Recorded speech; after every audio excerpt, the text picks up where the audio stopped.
वायु के कारण दिए और मशाल दोनों बुझ गए। मैं पुनः जला देती हूँ।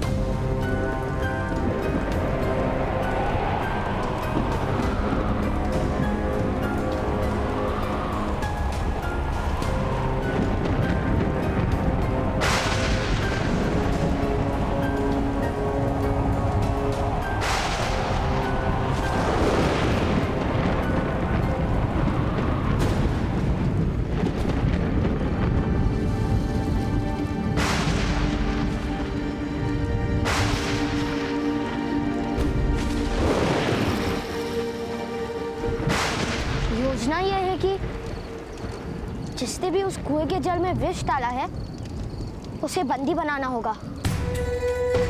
अवश्य ये कार्य ग्राम रक्षक ने किया था, अन्यथा पिताश्री को बंदी बनाकर इतनी पीड़ा क्यों दी उसने?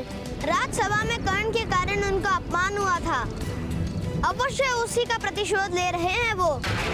लोहारों और सूतों में संघर्ष करवाकर कर्ण को अपराधी घोषित करने की इच्छा है उनकी। यदि ऐसा है तो विष अवश्य उद्यक्ष ने मिलाया होगा। मेरे पिताश्री कह रहे थे कि ग्राम रक्षक के सारे नीच कार्य वही करता है। मैंने सुना है कि उद्यक्ष महोदय जंगल के रास्ते शिव मंदिर की ओर जा रहे हैं। चलो उसका दमन करना होगा हमें।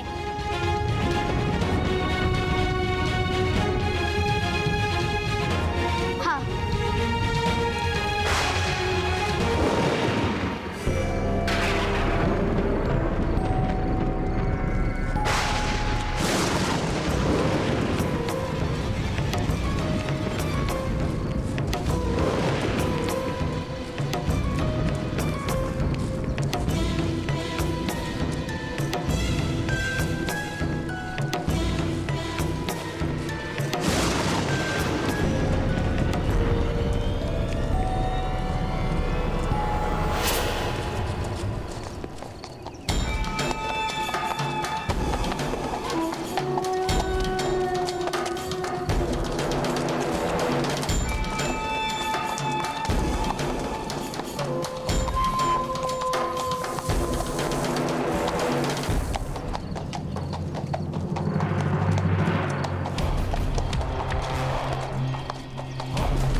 ये सियार तो आक्रमण करेंगे।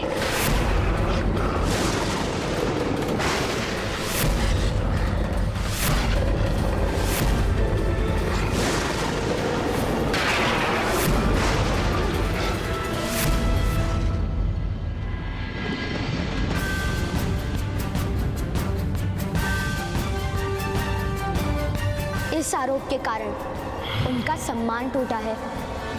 या तो सम्मान पूर्वक जीने का अधिकार दीजिए, अन्यथा मृत्यु दंड दीजिए। अधिकार तो ईश्वर देता है, मनुष्य तो केवल उसे स्वीकार करते हैं। कल्याण हो महामहिम।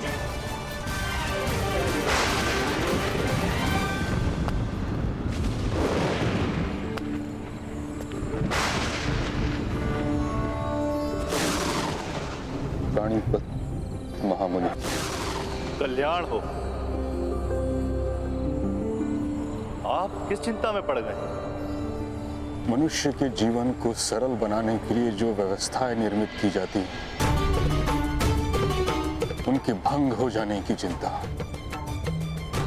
जिसका प्रथम चिन्ह मैंने राज्यसभा में देखा है।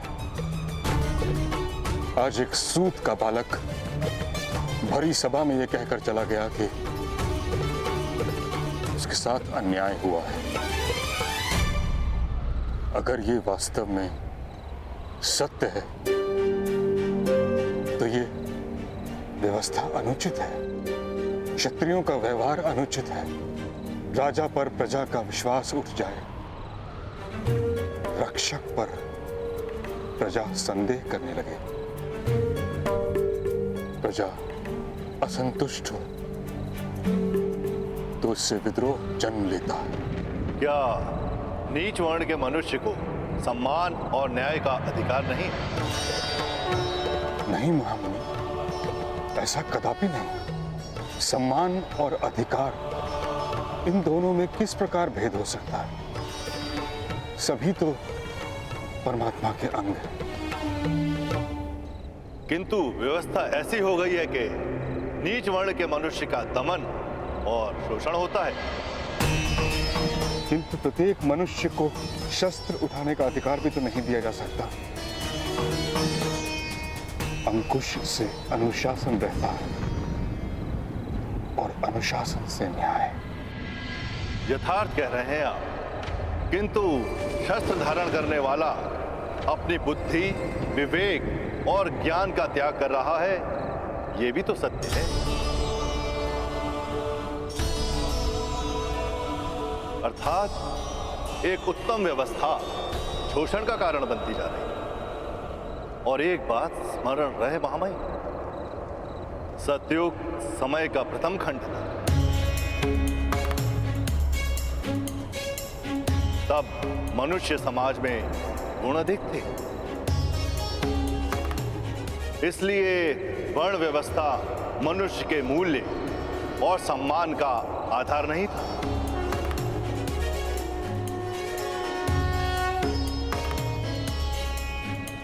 किंतु समय के साथ दुर्गुणों की वृद्धि होती है। त्रेता में ज्ञान समाज के छोटे भाग में सीमित हो गया। द्वापर में सामर्थ्य इसी प्रकार क्षत्रियों तक सीमित हो गया।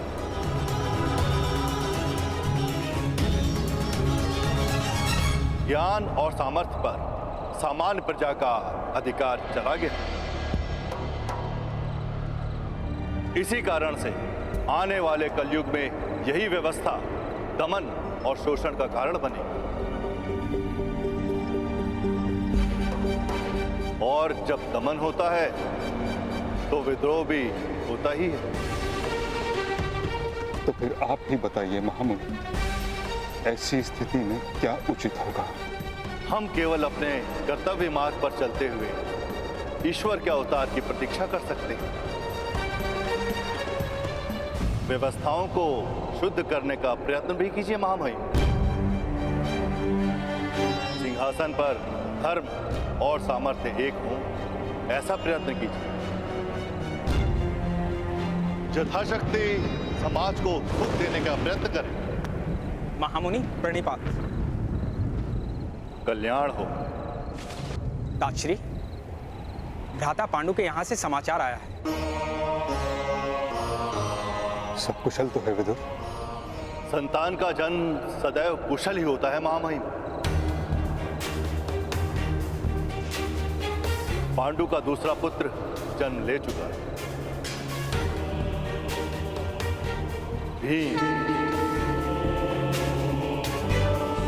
महामुनि, धृतराष्ट्र को पुत्र का सुख कब प्राप्त होगा?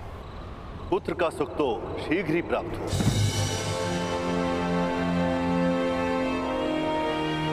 किंतु पुत्र से सुख प्राप्त होगा कि नहीं, ये प्रश्न है।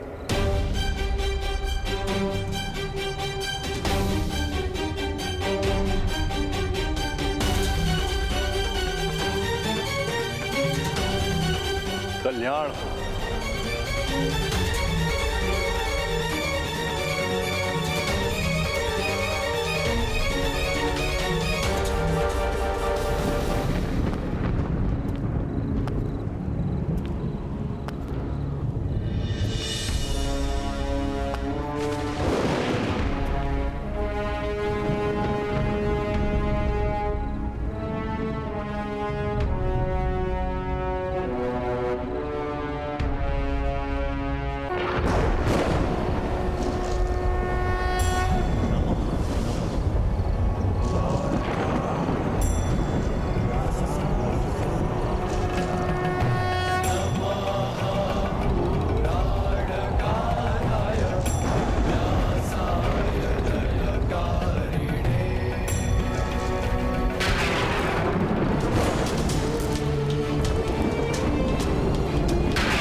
कुछ नहीं होने दूंगी मैं पुत्र।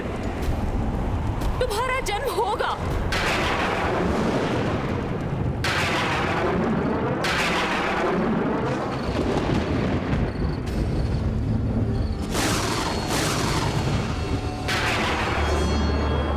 ये क्या अमंगल संदेश है ताक्षी?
पवन इतनी गति से क्यों चल रही है? ये ध्वनियां क्या हो रहा है ये?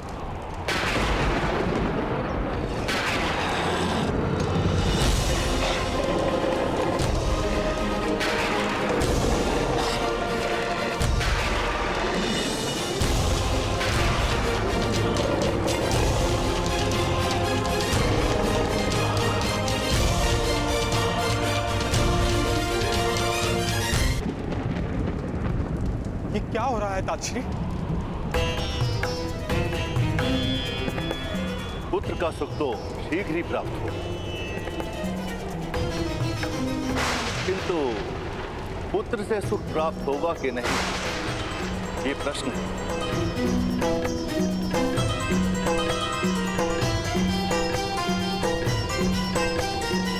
पितुर, हमें शीघ्र ही गर्भगृह की ओर प्रस्थान करना होगा।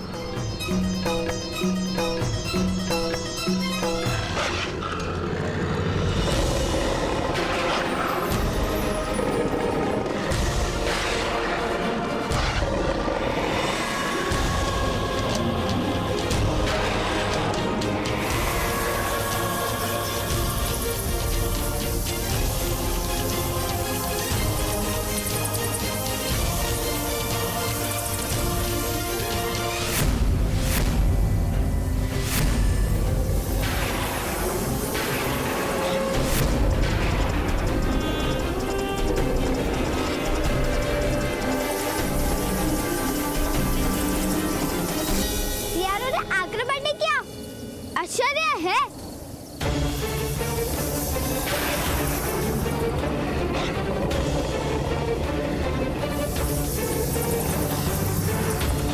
ये सारे प्राणी राजभवन की दिशा में जा रहे हैं।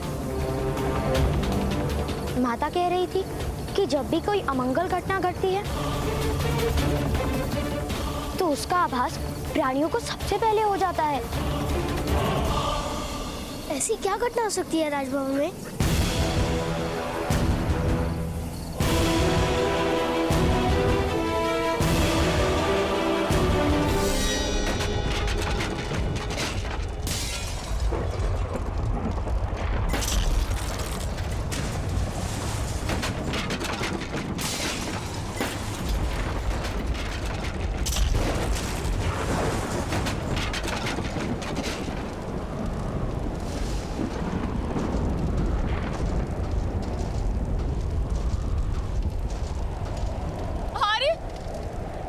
ये ध्वनियां, ये संकेत, ये सब क्या है यार? पांडु के दूसरे पुत्र के जन्म का संकेत है गांधारी। पुत्र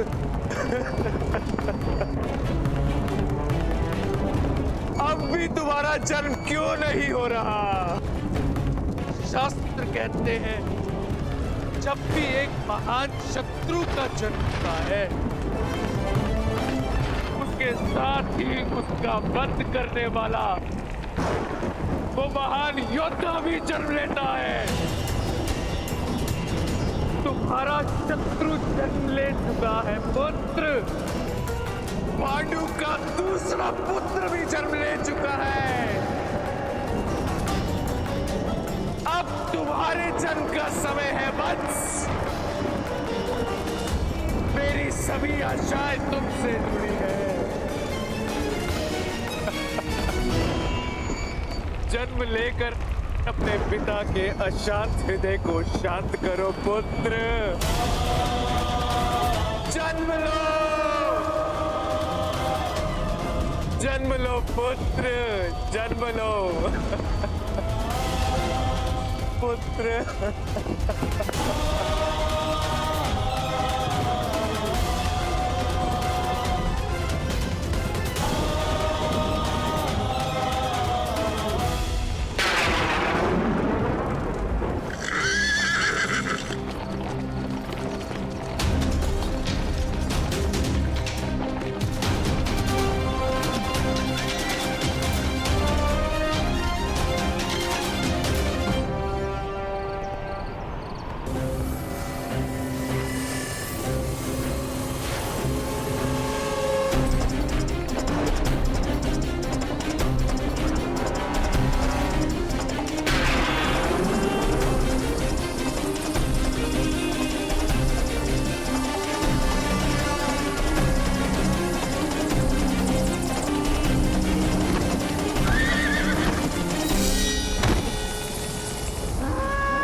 आपके मुख पर यह पीड़ा देख रहा,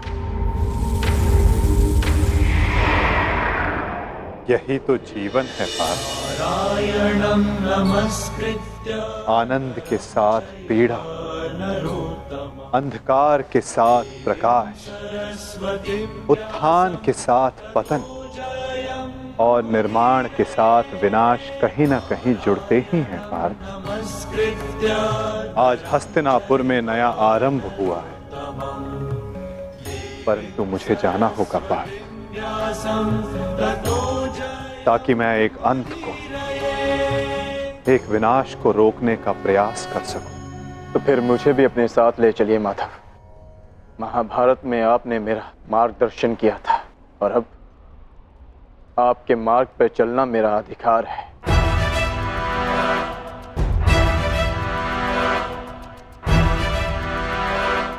अवश्य पार्थ, ये तुम्हारा अधिकार है,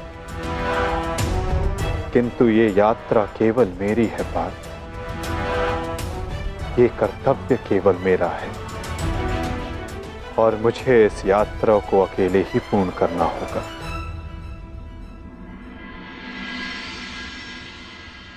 अब मुझे जाना होगा पार्थ। स्वास्थ्य।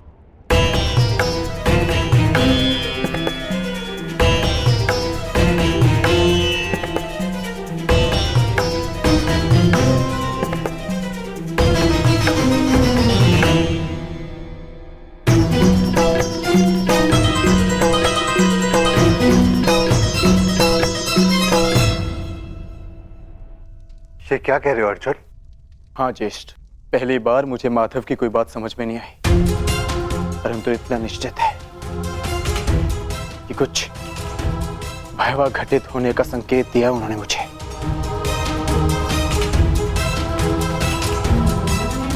मैं आपकी आज्ञा लेने आया हूं ज्येष्ठ। मुझे द्वारका जाना होगा।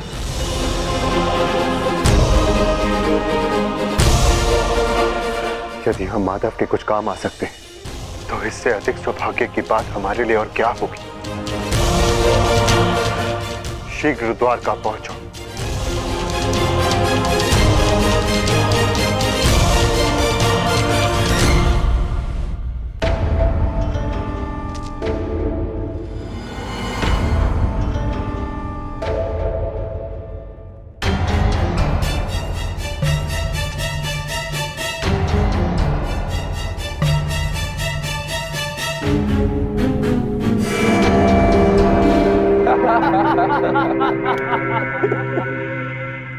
जन्मदिन की बधाई हो मित्र। कृतवर्मा, स्वागत है तुम्हारा। तुम्हारी ही प्रतीक्षा हो रही थी। वाह, क्या अद्भुत प्रबंध है। इतना सुंदर भोज मैंने कभी नहीं देखा। वाह। काहे का भोज मित्र? ऐसा प्रतीत होता है अद्भुत भोज किए हुए जैसे एक युग बीत चुका है। ताऊ श्री ने संपूर्ण द्वारिका में मदिरा पान और उसके विक्रय पर प्रतिबंध लगा रखा है। अगर मदिरा मिल जाती तो आनंद आ जाता। परंतु मित्र, उसके पीछे बलभद्र का कारण उचित था। ऋषि के श्राप का प्रभाव तो तुम देख ही चुके हो। उसने जो कहा वैसा ही हुआ। तुम्हारे गर्भ से मूसल का जन्म हुआ और श्राप था कि उस मूसल से यादवों का अंत होगा। और आज उस श्राप का प्रभाव उस मदिरा पर लगी रोक ने ही रोक रखा है मित्र। कृतवर्मा, प्रतीत होता है कि तुम मेरे पूजनीय पिताश्री के साथ रह रहकर प्रवचन देना सीख गए। वो मूसल नष्ट हो चुका है। ताऊ श्री ने स्वयं उसका चूर्ण बनवाकर सागर में बहा दिया। यदि आज मदिरा मिल जाती तो आनंद ही आ जाता। यदि कुमार आदेश दे तो जन्मदिन की भेंट प्रस्तुत करूं। बलभद्र से छिपाकर काशी से मदिरा मंगाई है।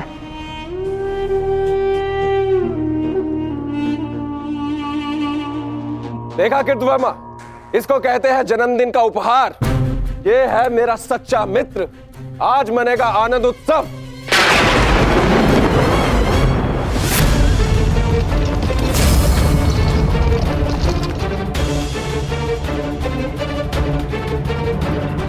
ये मेरे जन्मदिन पर मेरे मित्रों के नाम।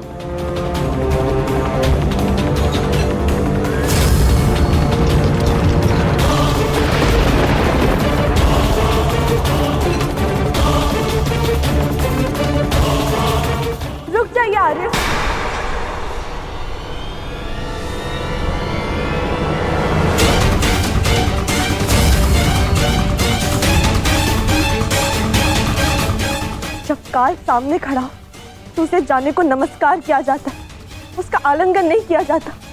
ये मदिरा काल है आर्य, इसे ग्रहण ना करें।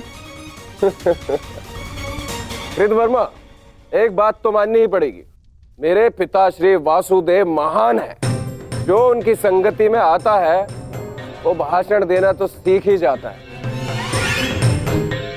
लक्ष्मणा, यहाँ पर स्त्रियों का आना वर्जित है, ये केवल पुरुषों के लिए। राजमहल वापस लौट जाओ।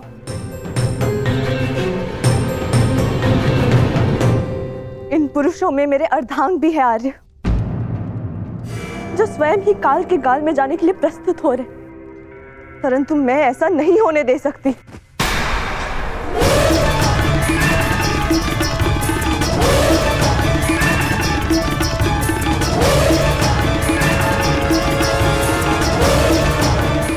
लक्ष्मणा, तुम हस्तिनापुर से हो और इस बात की साक्षी हो कि जब स्त्री पुरुष के मत के सामने क्रोध बनकर खड़ी हो जाती है तो उसके परिणाम अच्छे नहीं होते। जाओ यहां से, राजमहल वापस लौट जाओ।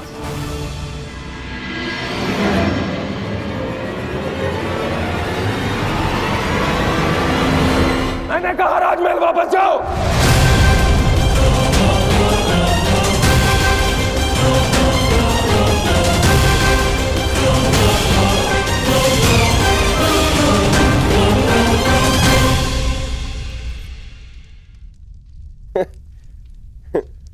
शुभ कार्य में विघ्न आते ही है मित्रों।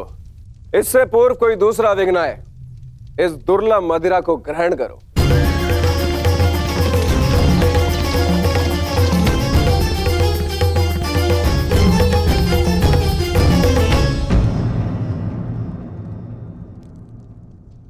लक्ष्मणा, तुम अपने अश्रु मुझसे नहीं छुपा सकती हो। क्या हुआ पुत्री? क्या सामने तुमसे कुछ कहा? यदि वो कुछ कह देती तो मैं सह लेती ज्येष्ठ पिताजी, तो वो जो करने जा रहे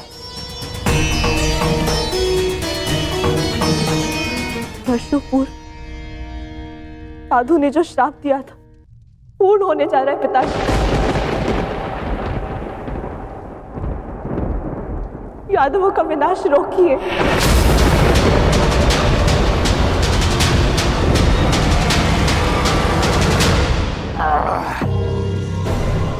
अद्भुत, आज मदिरा मिली पीने को, वो भी मन भर के। वाह।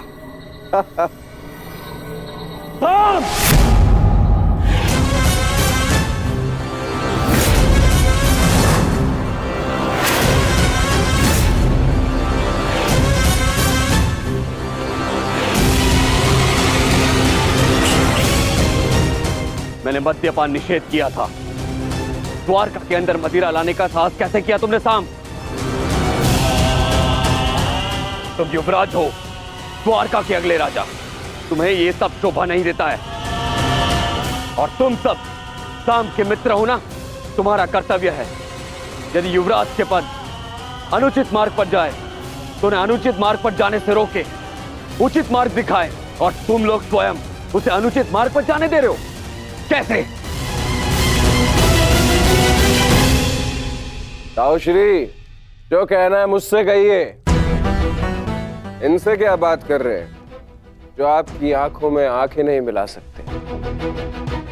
इनसे प्रश्न करके क्या लाभ? लज्जा नहीं आती तुम्हें साम?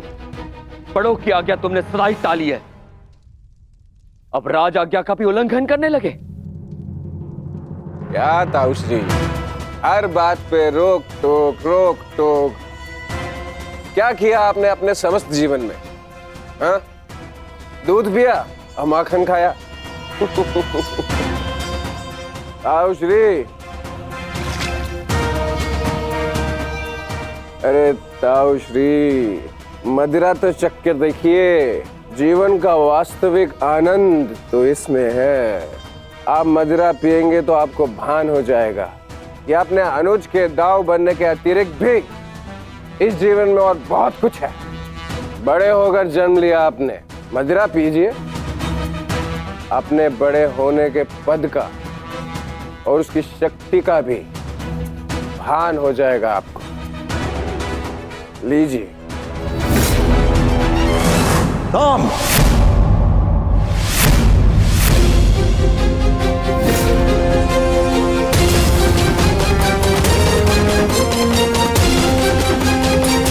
का दुस्साहस मत करना।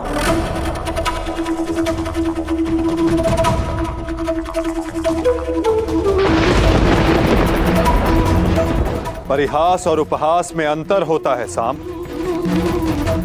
परिहास संग में उपस्थित सबको आनंद देता है और उपहास किसी एक को पीड़ा देता है। और तुम्हारा उपहास इस समय जिनको पीड़ा दे रहा है वो मेरे ज्येष्ठ भ्राता है, मेरे दाऊ है साम।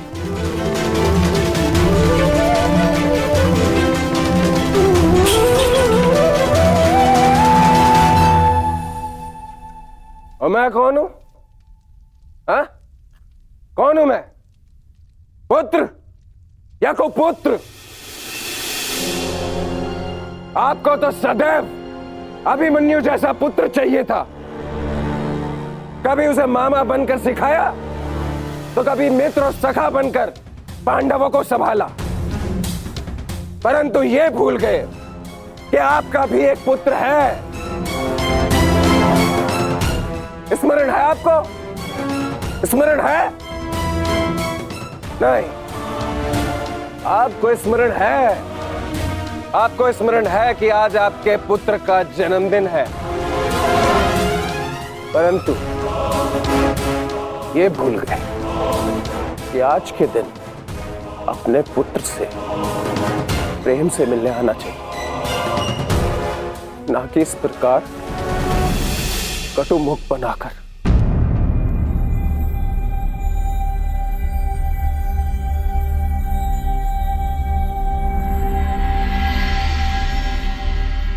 ये उत्सव संपन्न हुआ, आप सब जाओ यहां से। कोई नहीं जाएगा। ये उत्सव मैंने रखा है और ये कब संपन्न होगा इसे मैं निर्धारित करूंगा।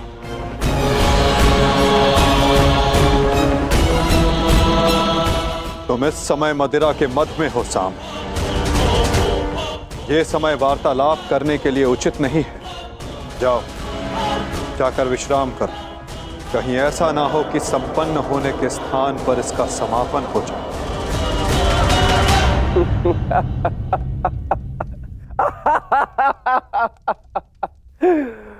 मद में तो अंधे आप भी है वासुदेव। महाभारत की विजय का मद अभी आपके सर से उतरा नहीं है वासुदेव।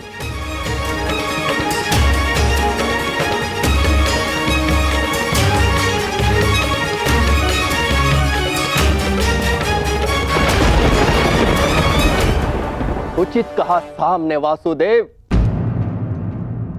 ना आप महाभारत की विजय से विमुख हो पा रहे हैं और ना पांडवों के प्रति प्रेम से।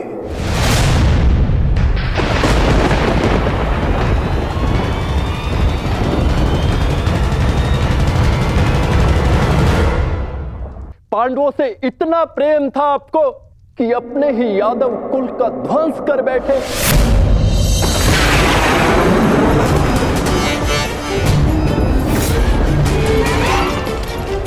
अपने ही कुल की यादव सेना का, नारायणी सेना का उन पांडवों के हाथों विध्वंस करवाते रहे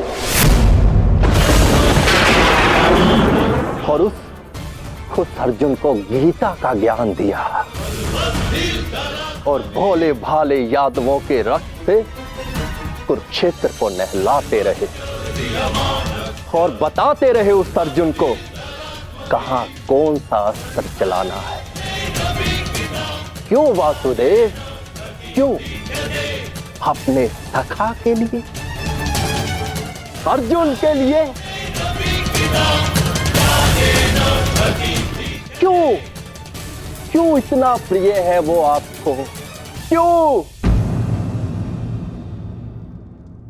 कभी कभी मुझे लगता है कि ये सखा और ये सखी, ये सब नाटक है।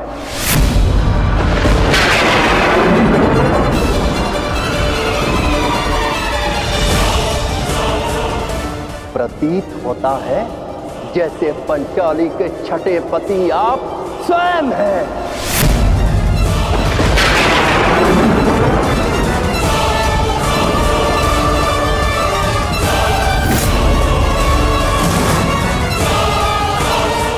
कृतवर्मा!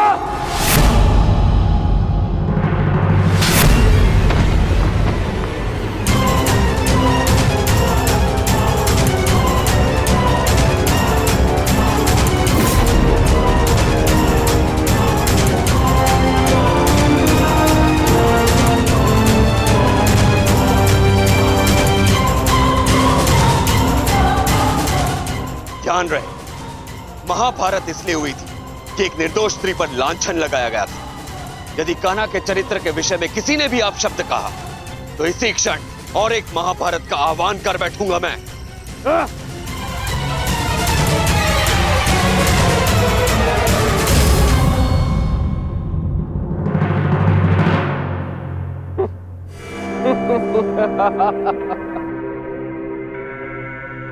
वाह, प्रेम हो तो ऐसा, भाई हो तो ऐसे। एक को कुछ कहो तो दूसरे का हाथ उठता है। परंतु ताउश्री, आप भूल रहे हैं, कृतवर्मा मेरे लिए भाई समान।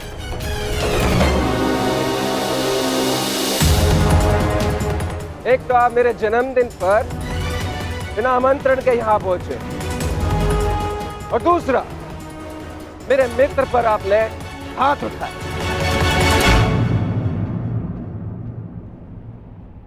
इस दुस्साहस का दंड आपको अवश्य मिलेगा। सावधान साम!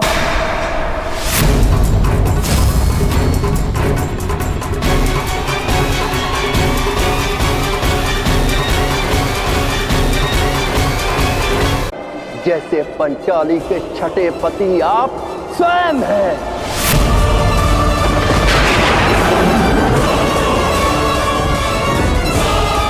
कृतवर्मा!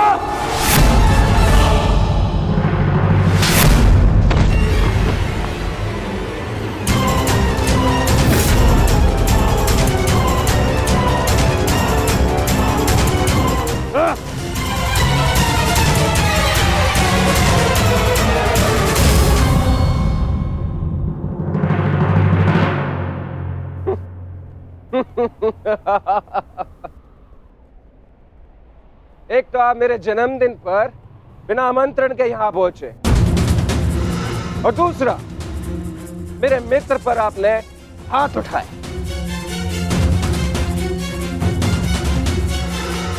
इस दुस्साहस का दंड आपको अवश्य मिलेगा। सावधान साम!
आज से ठीक 1 सप्ताह के पश्चात तुम्हारे पेट से मूसल ही उत्पन्न होगा, जो तुम्हारे वंश के विनाश का कारण बनेगा।